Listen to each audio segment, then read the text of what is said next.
Mega కుటుంబంలో ఆనందం వెల్లివిరిసింది. Mega power star Ram Charan, Upasana దంపతులు కవలల పిల్లలకు ఒక పాప, ఒక బాబుకు జన్మనిచ్చారు. నిన్న రాత్రి అపోలో హాస్పిటల్లో ఈ శుభ ఘడియ చోటు చేసుకోగా కొణిదల, కామినేని ఇళ్లలో పండగ వాతావరణం నెలకొంది.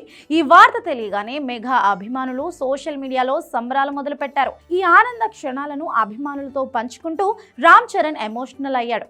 మాకు కవలలు పుట్టారని చెప్పడానికి చాలా సంతోషిస్తున్నా.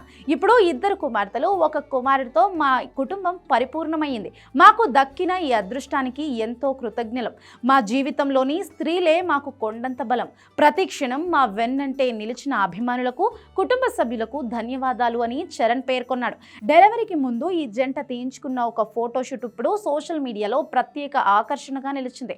నలుపు రంగు దుస్తుల్లో ఎంతో హుందాగా, స్టైలిష్ గా కనిపిస్తున్న ఈ ఫోటోలో రామ్ చరణ్, ఉపాసనల మధ్య ఉన్న అనుబంధం స్పష్టంగా కనిపిస్తుంది. గర్భవతిగా ఉపాసన ముఖంలో మెరుపు, చరణ్లోని నిశ్శబ్ద ఆత్మవిశ్వాసం ఆ ఫోటోకు మరింత అందాన్ని తెచ్చాయి. ఈ ఫ్యామిలీ ఫోటోలో మరో క్యూట్ విశేషం ఏంటంటే వారి పక్కన కూర్చున్న వారి పెంపుడు శునకాలు. అవి ఆ ఫోటోకు ఒక స్పెషల్ అట్రాక్షన్ ని తెచ్చాయి. కేవలం ఒక ఫోటోలా కాకుండా భవిష్యత్తు కోసం ఎదురు చూస్తున్న ఒక కుటుంబం ప్రేమానురాగాలకు ఇది అద్దం పడుతుంది. కవలల రాకతో మెగా ఇంట్లో సంతోషం రెట్టింపు అయ్యింది. స్టార్ కపుల్ జీవితంలో ఇది ఒక సరికొత్త అధ్యాయం అని చెప్పొచ్చు. ఈ వార్త తెలిసిన వెంటనే అభిమానులు, శ్రేయోభిలాషులు ఆసుపత్రి వద్ద చేరుకుంటున్నారు. సోషల్ మీడియా వేదికగా సినీ ప్రముఖులు, ఫ్యాన్స్ ఈ దంపతులకు శుభాకాంక్షలు వెల్లువలు కురుస్తున్నాయి.